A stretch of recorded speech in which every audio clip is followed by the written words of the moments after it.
Former U.S. Representative Beto joined the race for the Democratic presidential nomination on Thursday, seeking to capitalize on an underdog U.S. Senate race that ended in defeat but catapulted him to the national stage. The challenges that we face right now, the interconnected crises in our economy, our democracy, and our climate have never been greater, and they will either consume us or they will afford us the greatest opportunity to unleash the genius of the United States of America, he said in a campaign video. O'Rourke's candidacy adds a new dimension to a race among a growing list of Democrats vying for the opportunity to dislodge President Donald Trump from the White House. The 46-year-old El Pasoan is benefiting from the buzz he generated through his hyperactive campaigning across all 254 Texas counties last year, delivering a relentlessly upbeat message and singing the praises of bipartisanship. He also brings a demonstrated ability to raise money independently and drive voter turnout without accepting PAC money. O'Rourke out-fundraised U.S. Senator Ted Cruz by more than 2-to-1, hauling in a whopping $80 million, and the maverick candidate, who speaks Spanish fluently, played the lead role in nearly doubling voter turnout in several heavily Hispanic border counties. Those achievements helped O'Rourke come within 2.7 percentage points of toppling Cruz in a state where Democrats typically lose bids for statewide office by 20 percentage points or more.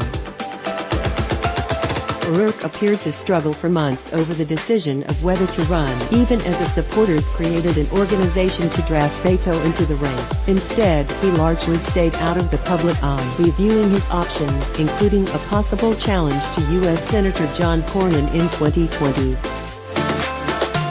But Trump himself hoisted the Texas Democrat back to the national stage last month by holding a campaign rally in El Paso to drum up support for his border wall ahead of declaring a national emergency to secure partial funding for it.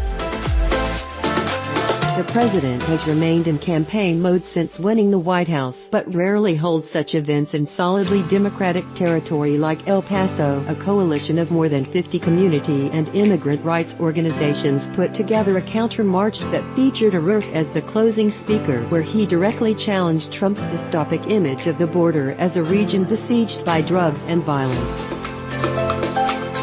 In El Paso, we are secure because we treat one another with dignity and respect. That is the way that we make our communities and our country safe, O'Rourke said at the February 11th event. We know that walls do not save lives, walls end lives. That conflict offered a likely preview of how O'Rourke will position himself as a champion of the border. A week later, he released a 10-point immigration reform plan that called for legalizing the status of undocumented immigrants, liberalizing the asylum system to guarantee protections for women fleeing abusive relationships, and ending the global war on drugs.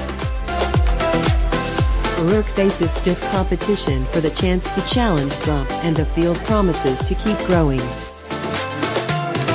U.S. Sens. Elizabeth Warren, DMAS, and Bernie Sanders, IVT, two of the country's leading economic populists, have already announced they will seek the nomination. Fellow Texan Julian Castro also launched his campaign, striking a progressive tone and criticizing racial injustice. Multiple other Democrats have already jumped into the race as well.